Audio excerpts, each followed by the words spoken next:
Hello, welcome you all on English India YouTube channel. This is Sarita Singh. आज के video lecture में हम जिस टॉपिक को डिस्कस कर रहे हैं वो है मॉडल वर्ब से ही related use of shall and should. इससे पहले हम ये डिस्कस कर चुके हैं कि मॉडल वर्ब्स क्या होते हैं। विल एंड वुड को भी हम डिस्कस कर चुके हैं। वीडियो का लिंक आपको नीचे डिस्क्रिप्शन बॉक्स में मिल जाएगा। आई बटन को क्लिक करके भी आप वो वीडियोस देख सकते हैं। तो जैसा अभी तक हमने डिस्कस करा है कि मॉडल वर्ब्स वो वर्ब्स होते हैं जो स्पीकर के मूड और एटीट्यूड को बताते हैं। जो बात कही गई है वो किस उद्देश्य के साथ कही गई है, इसे मॉडल वर्ब्स बताते हैं। अगर किसी पॉसिबिलिटी की बात की गई है, कैपेसिटी की बात की गई है, किसी से परमिशन ली है या किसी को परमिशन दी है, कमांड या इंस्ट्रक्शन देने के लिए हम जिन वर्ब का यूज करते हैं वो मॉडल वर्ब्स होते हैं। Will, would, can, could, shall, should, may, might, ये सभी मॉडल वर्ब्स की कैटेगरी में आते हैं। मॉडल वर्ब को मॉडल वर्ब्स भी कहा जाता है, मॉडल ऑक्सिलरीज भी कहा जाता है एंड मॉडल ऑक्सिलरीज वर्ब भी कहा जाता है। तो आज के टॉपिक में हम डिस्कस करते हैं use of shall. Traditional English grammar के अकॉर्डिंग शेल का यूज फर्स्ट पर्सन के साथ होता है, मीन्स आई एंड वी के साथ शेल का यूज होता है। एंड रिमेनिंग के जो सेकेंड एंड थर्ड पर्सन है, means he, she and they के साथ विल का यूज होता है। बट प्रेजेंट टाइम में जो स्पीकर है, इंग्लिश स्पीकर हैं, वो इस रूल को इतना फॉलो नहीं करते हैं। तो सबसे पहले हम डिस्कस करते हैं शेल को कि शेल का यूज कहाँ कहाँ पर हम कर सकते हैं एज अ मॉडल वर्ब। तो शेल का जो पहला यूज है वो है फॉर फ्यूचर टेंस। जब हमको नियर बाय फ्यूचर के बारे में कुछ बात बतानी होती है, किसी को कुछ रिक्वेस्ट करनी होती है, कमांड देना होता है, तो वहां पर मॉडल वर्ब शेल का यूज होता है। एग्जाम्पल देखते हैं इसके, जैसे कि वी शेल प्ले बास्केटबॉल। तो यहाँ पर एक जो फ्यूचर का जो इवेंट है, जो चीज होने वाली है या जो चीज हम करेंगे उसके बारे में बात हो रही है कि वी शेल प्ले बास्केटबॉल, हम बास्केटबॉल खेलेंगे। यहाँ पर जो एक बात आप ध्यान रखिएगा कि मॉडल वर्ब के साथ में हमेशा जो वर्ब का बेस फॉर्म है वही यूज होता है। जो प्ले यहाँ पर है ये वर्ब का बेस फॉर्म है, शेल मॉडल वर्ब है। सेकंड एग्जांपल है I shall call you when I get to the airport. I shall call you when I get to the airport, मतलब कि जब मैं एयरपोर्ट पहुंचूंगा तब मैं तुम्हें कॉल करूंगा। तो यहाँ पर भी जो फ्यूचर में जो चीज होने वाली है, जो आगे के बारे में जो इवेंट होने वाला है उसके बारे में बात हो रही है। जिस वर्ब का यूज हुआ है वो वर्ब का बेस फॉर्म है V1 है।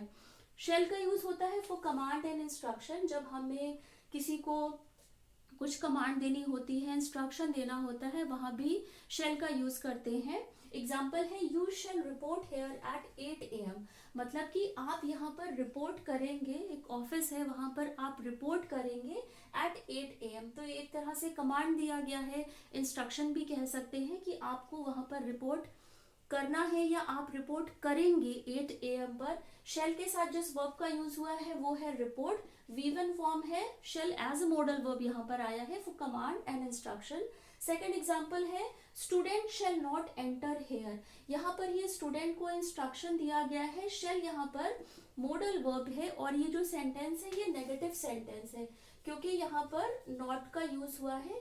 जब मॉडल वर्ब में हम नेगेटिव सेंटेंस बनाते हैं, सेंटेंस का सब्जेक्ट होगा, मॉडल वर्ब होगी, स्टूडेंट यहाँ पर सेंटेंस का सब्जेक्ट है। सेंटेंस का जो सब्जेक्ट होता है वो हमेशा नाउन या प्रोनाउन होता है, स्टूडेंट यहाँ पर नाउन है।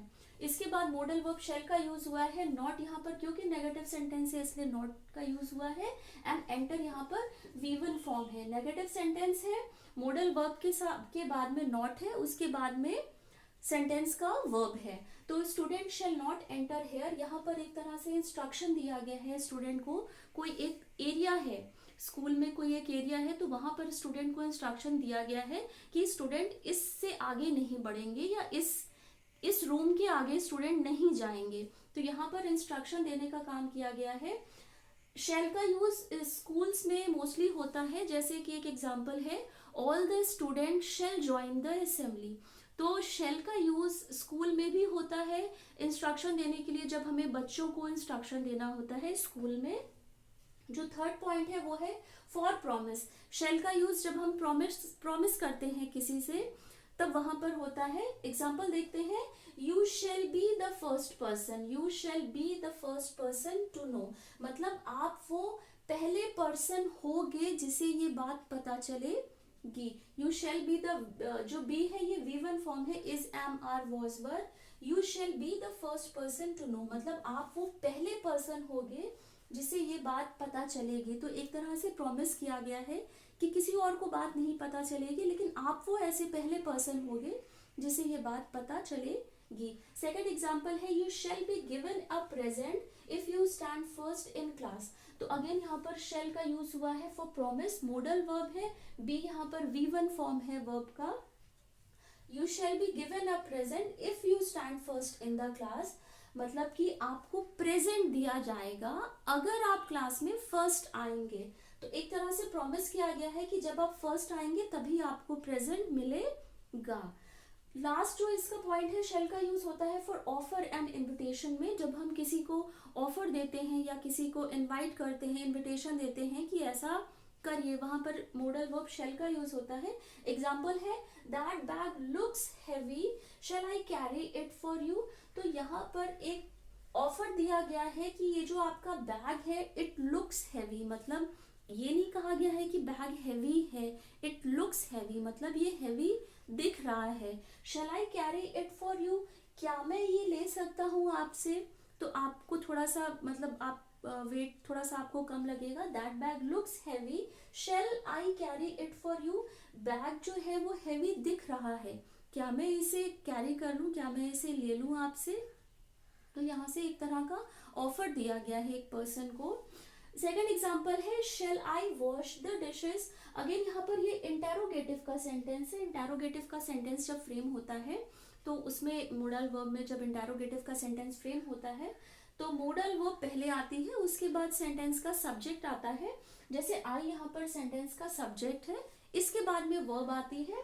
वर्ब जो मॉडल वर्ब के साथ आती है वो हमेशा ही V1 होती है, बेस फॉर्म होता है। Shall I wash the dishes, तो यहाँ पर एक ऑफर दिया जा रहा है कि क्या मैं डिशेस को धो दूं, अभी प्रेजेंट टाइम में काम नहीं हुआ है, ये जो नियर बाय फ्यूचर में क्या मैं ऐसा कर दूं? तो जो मॉडल वर्ब शेल का यूज है वो नियर बाय फ्यूचर के लिए होता है। लास्ट एग्जांपल है, शेल वी डांस। तो एक तरह से ये यहाँ पर इन्विटेशन दिया गया है कि shall we dance. Again interrogative sentence से क्वेश्चन पूछा गया है कि शेल वी डांस, क्या हम डांस करें? तो ये भी एक तरह से इन्विटेशन दिया गया है, आप ऑफर भी कह सकते हैं। तो शेल का यूज होता है, शेल का यूज होता है जब हम फ्यूचर टेंस के बारे में बात करते हैं कि ऐसा होगा, ऐसा हो सकता है। फ्यूचर टेंस की जब बात होती है शेल का यूज होता है। फॉर कमांड एंड इंस्ट्रक्शन जब हम देते हैं किसी को, वहां पर भी मॉडल वर्ब शेल का यूज होता है। प्रॉमिस जब हम किसी से करते हैं कि अगर आप फर्स्ट आओगे तो आपको प्रेजेंट मिलेगा, अभी प्रेजेंट दिया नहीं गया है। If you stand first in the class then you shall be given a present, मतलब अगर आप क्लास में फर्स्ट आएंगे तो आपको प्रेजेंट दिया जाएगा। ऑफर और इनविटेशन की जब बात होती है, जब हम किसी को कोई ऑफर देते हैं कि क्या मैं ऐसा कर दूं, या इनविटेशन देते हैं कि शेल वी डांस, क्या हम डांस करें, या स्कूल में भी टीचर जब कोई नया चैप्टर स्टार्ट करते हैं तो बच्चों से पूछते हैं shall we start the new chapter. तो शेल का यूज होता है for future tense, for command and instruction, for promise and for offer and invitation. Modal verb है, इनका यूज इन जगहों पर होता है। इसके बाद जो इसका ही पास्ट फॉर्म है, शेल का जो पास्ट फॉर्म है शुड, उसे भी हम डिस्कस करते हैं। मॉडल वर्ब शुड को डिस्कस करते हैं कि शुड का यूज किसी भी सेंटेंस में कैसे किया जाता है। शुड का यूज किसी भी सेंटेंस में एज अ मॉडल वर्ब हम करते हैं जब हम किसी को एडवाइस देते हैं, सजेशन देते हैं किसी बात को लेके, वहां पर मॉडल वर्ब शुड का यूज होता है। इसी से रिलेटेड कुछ इंपॉर्टेंट पॉइंट है, उन्हें देखते हैं। तो सबसे पहले जो शुड है वो शेल का ही पास्ट फॉर्म है। शेल का यूज हम तब करते हैं जब हमें नियर फ्यूचर के बारे में, या जो नियर फ्यूचर में जो भी इवेंट होने वाला होता है, कोई बात होने वाली होती है, उसके बारे में जब हम डिस्कस करते हैं तो हम शेल का यूज करते हैं मॉडल वर्ब। शुड शेल का ही पास्ट फॉर्म है।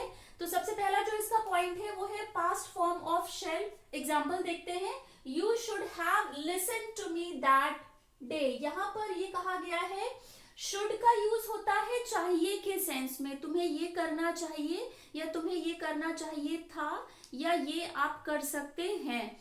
तो जो एग्जाम्पल है वो है you should have listen to me that day. तो यहाँ पर हैव है क्योंकि हैव के साथ जिस वर्ब का यूज हुआ है ये V3 है। हैव के साथ हमेशा हैज, हैव एंड हैड के साथ जिस वर्ब का यूज होता है वो V3 होती है। पास्ट पार्टिसिपल वर्ब का यूज होता है हैज, हैव एंड हैड के साथ। यहाँ पर क्योंकि शुड के बाद हैव है तो इसीलिए हैव के साथ पास्ट पार्टिसिपल फॉर्म यूज हुई है वर्ब की। You should have listen to me that day, मतलब यहाँ पर ये कहा गया है कि तुम्हें उस दिन मेरी बात सुननी चाहिए थी या मेरी बात माननी चाहिए थी। You should have listen to me that day. Next example है he said that we should play a match, मतलब यहाँ पर ये इनडायरेक्ट स्पीच है। जो मोडल वर्ब, ये जो शेल का पास्ट फॉर्म है शुड, ये इनडायरेक्ट स्पीच में यूज होता है। he said that we should play a match, play यहाँ पर वर्ब का बेस फॉर्म है, V1 है, मोडल शुड है। उसने मुझसे कहा था कि हमें खेलना चाहिए। तो बीते हुए कल की बात हो रही है, प्रेजेंट टाइम में बीते हुए कल की बात हो रही है कि उसने मुझसे कहा था, he said that we should play a match, हमें मैच खेलना चाहिए था। तो यहाँ पर ये पास्ट फॉर्म हो गया शेल का, एग्जाम्पल हमने डिस्कस कर लिए हैं। इसके बाद शुड का यूज होता है जब हम ड्यूटी, नेसेसिटी, ऑब्लिगेशन की बात करते हैं। जब हम ये बात करते हैं, एक ड्यूटी असाइन करते हैं कि हाँ आपको ऐसा करना है, या एक नेसेसिटी जो हमारे लिए जरूरी है, कंपलसरी है, जब वो बात हम करते हैं। और ऑब्लिगेशन मतलब होता है वो कुछ ऐसे रूल्स जो लीगली एंड मॉरली करेक्ट हैं जिन्हें हमें फॉलो करना चाहिए। तो ड्यूटी, नेसेसिटी, ऑब्लिगेशन के केस में भी हम शुड का यूज करते हैं। एग्जाम्पल है we should help the poor, मतलब कि हमें जो है वो पुअर, जो गरीब है, उनकी मदद करनी चाहिए। शुड का यूज होता है चाहिए के सेंस में। We should help the poor, यहाँ पर एक ड्यूटी की तरह भी आप इसको ले सकते हैं, एक ऑब्लिगेशन भी ले सकते हैं कि we should help the poor. Second example है you should exercise daily. Exercise यहाँ पर V1 है, शुड यहाँ पर मोडल वर्ब है। यू शुड एक्सरसाइज डेली, यहाँ पर एक नेसेसिटी की बात हो रही है कि आपको डेली एक्सरसाइज करनी चाहिए। थर्ड एग्जाम्पल है you should wear a seat belt. ये एक ऑब्लिगेशन आप ले सकते हैं जो लीगल ऑब्लिगेशन है कि you should wear a seat belt. Wear यहाँ पर वर्ब का V1 फॉर्म है, आपको सीट बेल्ट पहननी चाहिए। तो जब ड्यूटी, नेसेसिटी, ऑब्लिगेशन की बात होती है, मोडल वर्ब शुड का यूज होता है। पॉसिबिलिटी की भी जब हम बात करते हैं, जब हम ये बात करते हैं कि हाँ ये चीज होनी चाहिए या ऐसा हो सकता है, वहां पर भी मोडल वर्ब शुड का यूज होता है। एग्जाम्पल है Ram should be there in the library. तो यहाँ पर शुड मोडल वर्ब है, बी जो है ये V1 है, वर्ब का जो बेस फॉर्म है is, am, are, was, were, ये बी उसी कैटेगरी का ही है। Ram should be there in the library, मतलब यहाँ पर ये बात हो रही है, पॉसिबिलिटी है कि राम जो है उसको लाइब्रेरी में होना चाहिए इस टाइम, जिस टाइम की बात हो रही है। Ram should be there in the library, मतलब अगर कोई राम को ढूंढ रहा है और कोई उसके बारे में बात कर रहा है तो वो बता रहा है कि he should be in there in the library, कि ऐसा पॉसिबल है कि वो लाइब्रेरी में हो। सेकेंड एग्जाम्पल है she should get first position in the class. She should get first position in the class का मतलब है कि ऐसा पॉसिबिलिटी है कि वो फर्स्ट आएगी क्लास में, मतलब ऐसा पॉसिबिलिटी है कि she should get first position in the class. जब पॉसिबिलिटी की बात होती है मोडल वर्ब शुड का यूज होता है। लास्ट एग्जाम्पल है टू एक्सप्रेस पर्पस, सजेशन और कंडीशन। जब हम एक पर्पस शो करते हैं किसी बात को लेके, किसी को एडवाइस देते हैं, सजेशन देते हैं, या एक कंडीशन लगा देते हैं कि हाँ ऐसा होना चाहिए, ये होना जरूरी है आपके लिए, वहां पर मोडल वर्ब शुड का यूज होता है। You should be working at the office right now, मतलब आपको इस समय ऑफिस में काम करते होना चाहिए, मतलब जो प्रेजेंट टाइम की बात हो रही है कि you should be working at the office right now, इस समय आपको ऑफिस में काम करते होना चाहिए। होने के सेंस में, होना चाहिए के सेंस में शुड का यूज हुआ है। You should not be going there tomorrow, यहाँ पर ये नेगेटिव सेंटेंस है क्योंकि नॉट का यूज हुआ है नेगेटिव सेंटेंस जब हम बनाते हैं मॉडल वर्ब को लेके, तो मॉडल वर्ब के जस्ट बाद में नॉट आता है। You should not be going there tomorrow, मतलब तुम्हें वहां कल नहीं जाना चाहिए। लास्ट एग्जाम्पल है you should not leave this place so late in the night. एक कंडीशन लगा दी गई है कि you should not leave this place so late in the night, कि आपको जिस जगह पर आप हैं ये जगह आपको नहीं छोड़नी चाहिए क्योंकि बहुत रात हो गई है। Because this place is you should not leave this place so late in the night. आपको ये जो जगह है, जिस जगह पर आप हो, इसे आपको छोड़ना नहीं चाहिए क्योंकि बहुत रात हो गई है। इस सेंस में एक कंडीशन बता दी गई है कि आपको ये प्लेस क्यों नहीं छोड़नी चाहिए, क्योंकि बहुत रात हो गई है, या आपको ये प्लेस नहीं छोड़नी चाहिए क्योंकि बहुत रात हो गई है। तो शुड में अभी तक हमने ये डिस्कस करा है कि चाहिए के सेंस में जब हम यूज करते हैं तब शुड का यूज होता है। पास्ट फॉर्म है शेल का, ड्यूटी, नेसेसिटी, ऑब्लिगेशन की बात होती है, हम शुड का यूज करते हैं। पॉसिबिलिटी की बात होती है, हाँ ऐसा हो सकता है या ऐसा होना चाहिए, वहां पर मॉडल वर्ब शुड का यूज होता है। पर्पस, सजेशन, कंडीशन की भी जब बात करते हैं तो मॉडल वर्ब शुड का यूज होता है। रिलेटेड एग्जाम्पल को हमने डिस्कस करा है। तो आज के वीडियो लेक्चर में हमने शेल और शुड के डिफरेंस को डिस्कस करा है कि शेल का यूज हम कहाँ करते हैं as a modal verb and should का यूज हम कहाँ पर करते हैं। आज के वीडियो लेक्चर में बस इतना ही। वीडियो अगर आपको पसंद आया है तो चैनल को लाइक, सब्सक्राइब एंड शेयर जरूर करिएगा। बेल आइकन को प्रेस कर दीजिएगा। मिलते हैं अपने नेक्स्ट वीडियो लेक्चर में।